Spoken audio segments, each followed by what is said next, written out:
இன்றைக்கி மார்னிங் சீக்கிரம் எந்திரிச்சிட்டேன், கொஞ்சம் சீக்கிரம் எந்திரிச்சிட்டேன். லோச்சனை எந்திரிக்கிறதுக்கு ஒரு 1/2 மணி நேரம் முன்னாடி. அப்புறம் எந்திரிச்சு இட்லியை ஊற்றி வச்சுட்டு காஃபியெல்லாம் போட்டுட்டு இந்த வாழைப்பூ உரிக்கிறது சரியான சல்ல பிடிச்ச வேலை. ஆனால் இதை உரிச்சிட்டேன்னா எங்கள் அம்மாட்ட கொடுத்தா எங்கள் அம்மாவே செஞ்சு கொடுத்துருவாங்க.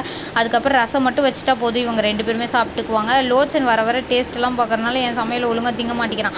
அப்புறமேட்டுக்கு வாழைப்பூ நான் செஞ்சால் சாப்பிட மாட்டானா, அதனால் எங்கள் அம்மாட்ட கொடுத்து செய்ய சொல்லிட்டேன். மார்க்கெட்லேருந்து வாங்கிட்டு வரப்போ எங்கள் அம்மாட்டே தள்ளலான்னு பார்த்தேன். எங்கள் அம்மா நீ உரித்து அரிஞ்சு கொடுத்தீங்கன்னா நான் செஞ்சு கொடுப்பேன்னு சொல்லிட்டாங்க.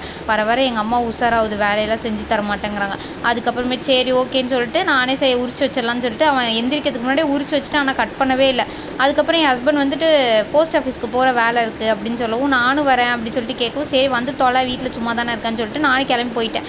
அது ஏன்டா போனேன்னு நினச்சி, வெயில் சுட்டி எரிச்சது. இருந்தாலும் வந்துட்டு ஊர் சுற்றுறதுன்னா நான் வந்துட்டு உடனே கிளம்பி போயிடுவேன் எவ்வளோ வெயில்னாலும். அங்கே போனால் ஏன்டா வந்தோன்னு ஆகிப்போச்சு. டோக்கன் 38ஆம் நம்பர் டோக்கன் இருந்தாலும் வந்துட்டு நாங்கள் போனது 10 மணிக்கு, ரிட்டன் வரப்போ மணி 2 மணி. அவ்வளோ நேரம் அவங்க கூட க்யூவில் நின்றுட்டு இருந்தாங்க. நான் வந்துட்டு எனக்கு என்ன பண்ணுறதுனே தெரில. அதுக்கப்புறமேட்டுக்கு என்னை மூஞ்சி பார்த்து பாவமாக இருக்கும், 100 ரூபாய் கொடுத்து ஊர் சுற்றுனாங்க. இந்த போலீஸ் ஸ்டேஷன் வந்து எங்களுக்கு ரொம்ப மெமரபிள் போலீஸ் ஸ்டேஷன். ஏன்னா ஓடி போயிட்டு நாங்கள் இந்த மாமியார் வீட்டில் தான் வந்து ஆஜரானோம். அதுக்கப்புறம் தான் நாங்கள் வீட்டுக்கெலாம் போனோமே. அதுக்கப்புறம் ஊர் சுற்றிட்டே இருந்தேன். எனக்கு பழைய பஸ் ஸ்டாண்டே ஒரு 2 ரவுண்ட் அடித்தேன். இருந்தாலும் என்ன பண்ணுறதுனே தெரில. போய் ஒரு ஜிகர் தண்டா வாங்கி குடிச்சிட்டு வெயில வந்து சூட்டை தணிப்போம், உடம்புக்கு முதல்ல எரியுதுடி மாலா அப்படிங்கிற மாதிரி தான். அப்புறம் ஜூஸை வாங்கி குடிச்சிட்டு ஒலாத்திட்டே இருந்தேன். அங்கங்கே தோடு கடையெல்லாம் பார்த்துட்டு இருந்தேன். மிச்சம் 20 ரூபா தான் இருந்துச்சு. ஜிகர் தண்டா குடிச்சிட்டு ஒரு பாட்டி 10 ரூபா கேட்டாங்கன்னு கொடுத்துட்டு ஊர் சுற்றிட்டு இருந்தேன். அப்போ தண்ணி பாட்டில் கேட்டாங்க என் ஹஸ்பண்ட். அந்த தண்ணி பாட்டிலாம் வாங்கிட்டு திரும்ப வந்தால் சில்லுன்னு இருக்குன்ட்டு எனக்கு வேணான்னு சொல்லிட்டாங்க. வெயிலுக்கு நல்லா தான் இருக்கும், இருந்தாலும் அவங்க சில்லுன்னுலாம் குடிக்க மாட்டாங்களா, எதுக்கு இப்படி வாங்கிட்டு வந்த அப்படின்னு திட்டினாங்க. அதுக்கப்புறம் திட்ட வாங்கிட்டு கொஞ்ச நேரம் உட்காந்துட்டே இருந்தேன். திரும்ப வந்துடுவாங்கன்ட்டு. அது என்னன்னா வேலைக்கே ஆகலை. அவங்கள்ட்ட தண்ணி கொடுக்க போகிற கேப்பில் என் சீட்டை ஒருத்தவங்க பிடிச்சிட்டாங்க.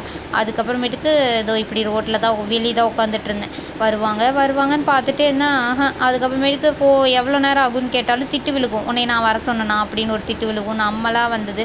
அதனால் வந்துட்டு சரின்ட்டு அமைதியாக உட்காந்து ஃபோன் நோண்டிட்டு இருந்தால் ஃபோனில் சார்ஜரும் காலி, கம்மியாயிடுச்சு. அவ்வளோ டென்ஷன் ஆகும். நான் இவங்க கூட ஊர் சுற்றதே வர்றப்போ தீனி வாங்கி தருவாங்க, போகிறப்ப தீனி வாங்கி தருவாங்கன்ட்டு தான். அப்புறமேட்டுக்கு அந்த அக்கா பக்கத்தில் போனபடி தான் என் மனசே நிம்மதியாச்சு. ஏன்னா வேலை முடிஞ்சிரும் அப்படின்னு சொல்லிட்டு ஒரு 5 நிமிஷம் தான். அதுக்கப்புறம் வேலையை முடிச்சுட்டு கிளம்பி வந்துட்டாங்க.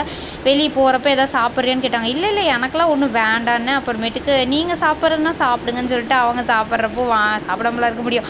அதுக்கப்புறமேட்டுக்கு பப்ஸு நான் வாங்கிட்டு பாவ் பஜ்ஜி வாங்கி அது இதுன்னு வாங்கி சாப்பிட்டுட்டு வீட்டுக்கு வந்துட்டேன்.